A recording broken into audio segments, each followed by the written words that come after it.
আজকে 1 মাস 2 দিন হয়ে গেছে। আমার দুটো ছেলে হারাই গেছে। আমি জানি না ওরা কোথায় আছে, কিভাবে আছে, কার কাছে আছে।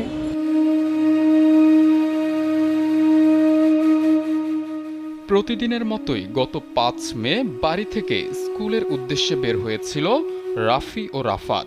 তাদের মধ্যে একজন 7ম শ্রেণী ও অন্যজন 6ষ্ঠ শ্রেণীতে পড়ত। তবে স্কুল ছুটি হলেও এখন অবধি বাড়িতে ফেরেনি তারা। প্রায় 1 মাস ধরে নিখোঁজ 2 ভাই। তাদের খোঁজে দিশেহারা হয়ে পথে পথে ঘুরে বেড়াচ্ছেন মা। নারায়ণগঞ্জের সোনারগাঁও এলাকার বাসিন্দা আখি আক্তার খুঁজছেন ছেলেদের, আর দুহাতে মুছে যাচ্ছেন চোখের পানি। স্যান্ডেলিনা সো, রূপচর্চায় আভিজাত্য। একসাথে 2 সন্তানকে হারিয়ে কাঁদতে কাঁদতে দুর্বল হয়ে পড়েছেন এই মা।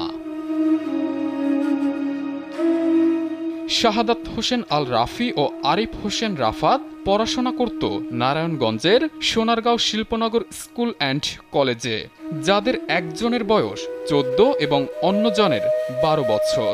কিন্তু 2 ছেলে কিভাবে নিখোঁজ হলো তার কিছুই জানেন না মা। কারো সাথে কোনো শত্রুতাও নেই বলেও জানান আখি আক্তার। মে মাসে 5 তারিখ রবিবার সকাল 8টায় স্কুলে পাঠাইছিলাম।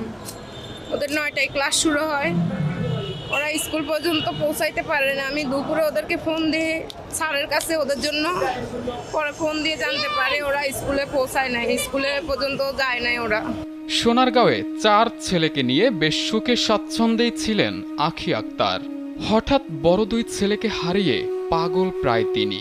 পথে পথে ঘুরছেন আর খুঁজে বেড়াচ্ছেন 2 সন্তানকে।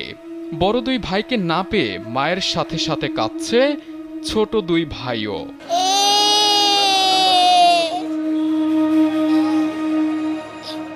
বড় ছেলেটা ছোট ভাইদের জন্য অনেক পাগল, কিন্তু এখন এই ভাইগুলো ছেড়ে কিভাবে থাকতেছে, কিভাবে ওদের দিন কাটতেছে আমি জানি না। সন্তানদের ফিরে পেতে গত 1 মাস ধরেই কোথায় যাবেন, কি করবেন কিছুই ভেবে পাচ্ছেন না আখি। 2 হারানো মানিকের ছবি বুকে নিয়েই স্মৃতিচারণ করছেন, সাথে আহাজারি। বারবারই বলছিলেন খেতে বসলেই মনে পড়ে ওদের কথা, ঘুমোতে গেলে মনে হয় বিছানাটা খালি।